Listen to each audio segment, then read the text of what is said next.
What if I told you that the country that taxes you more may not be costing you more in retirement? If you've lived and worked in both the US and Canada, you've probably heard it all. Probably heard about how US taxes are so much lower, how Canada taxes everything, how it's way cheaper to live here in the United States. And for some people, that may be the case. Today, we're going to look at three different scenarios in what retirement taxes will look like in the US versus Canada.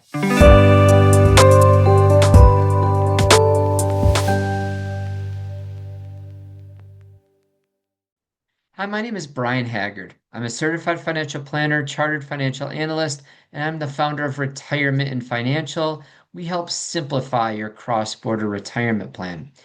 And for a lot of the clients that come to us, they're trying to decide where do they want to retire. Maybe they don't have a lot of roots here in the US. Maybe they don't have families still up in Canada. And they're just trying to decide what's better for them financially. Is it better for them to stay here? Is it better for them to move back to Canada? And one of the big variables that they want to look at is what are the differences in taxation if I retire here in the US versus moving back to Canada? And today we're going to look at three different scenarios.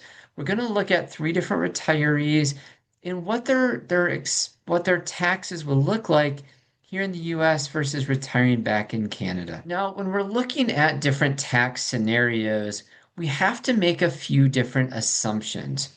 One of those assumptions that we're going to use is that we are dealing with married individuals. And the other assumption that we're going to make that is a big assumption is that both individuals earn the same amount of money in retirement. And why do we have to use that? Well, here in the States, it doesn't really matter. If you're a married individual, you're going to file a joint tax return almost always. And it doesn't really matter if that money comes from one spouse, the other spouse, both spouses combined. It really looks at the joint income for both. In Canada, though, people file individual tax returns. And so it's possible that one individual could face much higher taxes than the other unless you do some income splitting. So in the scenarios that we're going to look at today, we are going to assume that both spouses earn the same amount of money. Now we are looking at income in retirement. We are going to use the assumption that both spouses are over the age of 65 years old. That is important, especially here in the States right now. There are some tax advantages if you're over the age of 65. Now, we are US tax experts here at Retirement and Financial, and we know enough to be dangerous up in Canada, but it is not our expertise. So we are relying on a Canadian Intuit TurboTax online calculator. I will link it down below so that you can run some different assumptions yourself as far as figuring out the Canadian taxes for us.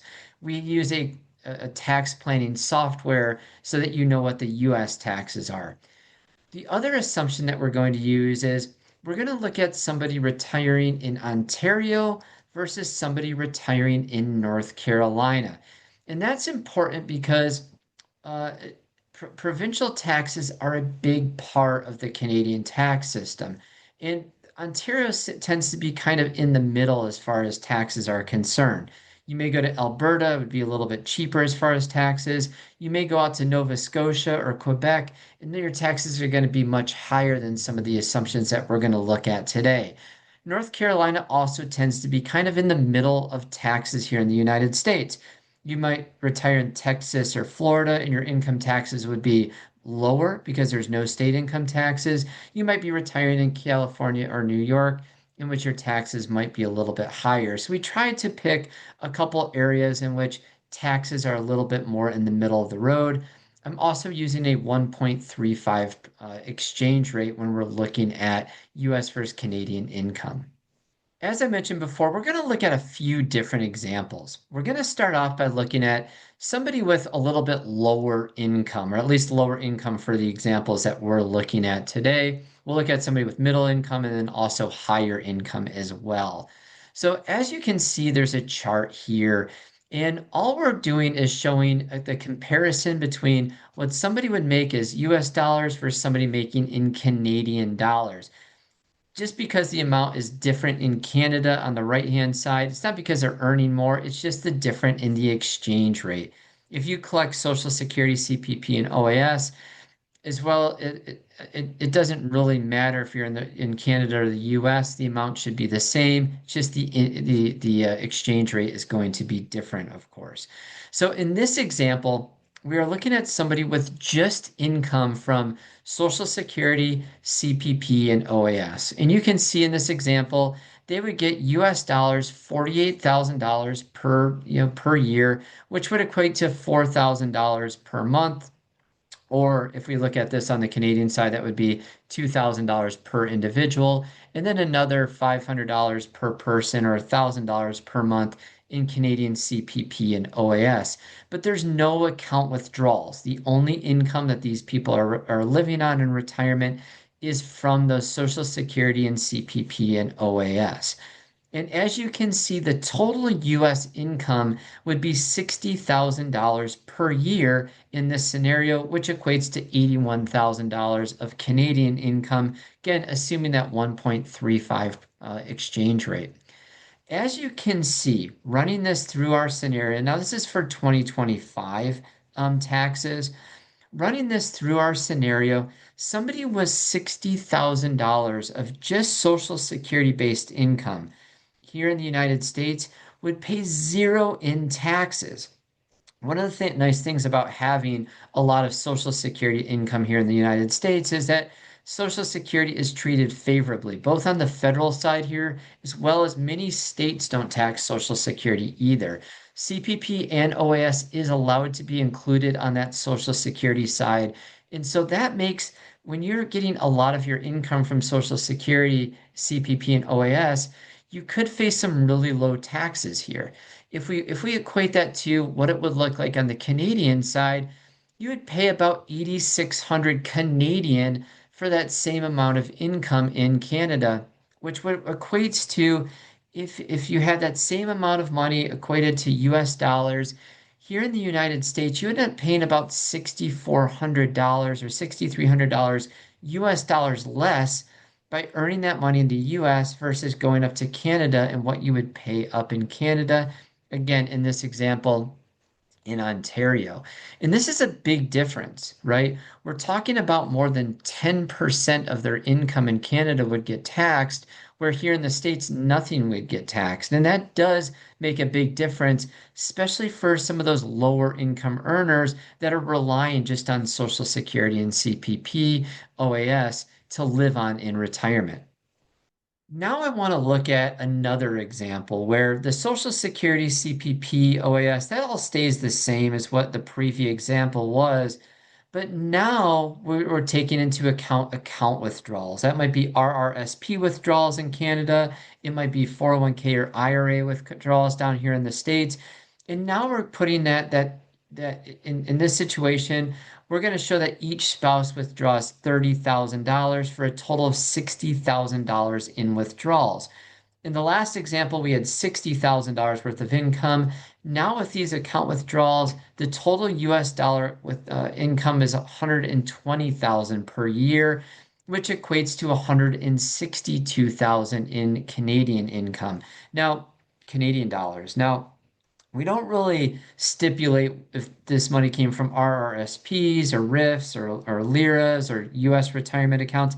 It doesn't matter that much. There could be a difference with the foreign tax credits and how that ultimately works out. But for the most part, when you take a withdrawal from a retirement account, it's all going to be taxed around the same amount. It doesn't really matter if it comes from Canada or the US. Now, the foreign tax credit could make some differences, but they might not be significant. Now, what's interesting about this example is previously we showed more than a $6,000 difference in taxes paid for somebody with lower income. But now with the middle income couple, actually the taxes start to compress a little bit. In this example, the US tax savings is only about $5,000 per year, whereas in that other example, it was over $6,000. To me, that was a little bit of a surprise to see that Somebody who has 120,000 of US dollar income, actually the difference between the US and Canada isn't that significant. There's still a tax savings here in the US, but it's not as significant as I was actually expecting it to be when I started looking at this exercise. Now I want to look at another example of what I would consider those higher income earners. Somebody who's actually earning 180,000 per year in retirement, US dollars, which would end up being about 240,000 Canadian. Again, the CPP OAS Social Security, I kept that the same, but now we're withdrawing $120,000 per year from those retirement accounts. And this is where you see the big savings of being a US resident over a Canadian resident. We've added another $60,000 of income compared to what we had previously, and that is now resulting in almost a $20,000 savings being paying US taxes versus Canadian taxes. And that's a huge difference. So we can kind of start to look at where if you have kind of middle of the road income, it's not making a huge difference. But all of a sudden, if your income is if you're a higher earning retiree, all of a sudden you see these huge differences in the differences in retiring in the US versus Canada. And if you were thinking about retiring in a state that doesn't, tax income here in the States, or if you were thinking about comparing that to a province that has some really high taxation, like I said, Nova Scotia, Quebec, this would be even more of a change. So you can see those higher income earners are certainly benefiting by retiring in the US versus Canada. So let's just summarize what we looked at today. We talked about people who really rely only on Social Security and CPP. They get a pretty big tax benefit by being here in the States versus Canada. Those middle income earners, those people with $120,000 worth of income as a family, there's still a benefit of being here in the States, but it's not as big as those lower income or especially those higher income earners. Those income earners of having 180,000 plus here of income in the States, those are really the people that are benefiting the most out of being in the States because there's $20,000 less in taxes per year. That really, and that's US dollars, that really adds up over the lifetime. Now, there's more to consider than just taxes. There's more than just US income taxes versus Canadian income taxes that you may want to consider that we want to talk about as well. The other considerations that you may want to look at is, of course, medical expenses. We talked about somebody with, lower to mid income saving maybe $5,000 to $6,000 per year in taxes. And that's great, but those people now on the US side are having to pay for medical coverage that their counterparts that retire in Canada may not need to. We typically find that the average individual will pay about $6,000 per year in retirement healthcare expenses for somebody who's over the age of 65 on Medicare, and that's $12,000 per family. That wipes out that tax savings pretty quickly. However, those aren't the only taxes that you want to consider. Here in the US, real estate taxes tend to be higher than real estate taxes in Canada. However, sales tax here in the States tends to be lower by quite a bit up in Canada. Up in Canada, you can get GST taxes that easily exceed 15%, where usually here in the States, you might find that sales taxes are half of that. So if you are spending on higher income goods, if you're a larger spender in retirement, you might find a lot of the savings that you might have, those medical savings you might have by going up to Canada, is washed out by the GST taxes that you might pay up there. Another thing to consider if you're a higher income earner in Canada is that it's possible that your OAS might be eliminated in retirement if your income is too high. That's not something that you have to worry about here in the state because here in the States you can earn as much as you possibly can, but OAS will never be eliminated. So those are just some of the other comparisons or things that you may want to consider. Now, I mentioned before, a lot of our clients like to compare and contrast retiring in Canada versus the US. And I'll be honest with you, with when we run the scenarios between retiring in Canada versus retiring in the US, just financially, I'm not going anywhere else. People might prefer to be in Canada, prefer to be in the US, but just financially, people tend to be better off by retiring in the US. And that is because the lower taxes, the lower cost of living, certainly the lower real estate taxes here, real estate down here in the States tends to make up for the difference that you might or probably are going to pay higher medical cost here in the States. So it's not always the case, but we do tend to find that people are financially better off here in the US versus better off in Canada. That doesn't mean you should be retiring in the US just because of that, but that's just what our research has found, looking at hundreds of different retirement plans for cross-border retirees. If you're thinking about retiring in the US or Canada and you want to put together a comprehensive cross-border retirement income plan, that's something that we help our clients out with. Help you feel comfortable about retiring, even if that decision's in Canada or in the United States.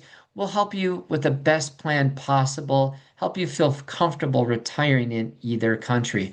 You can schedule a complimentary consultation at a link below, or you can visit our website at retiremitten.com. Thanks, and we look forward to speaking with you soon.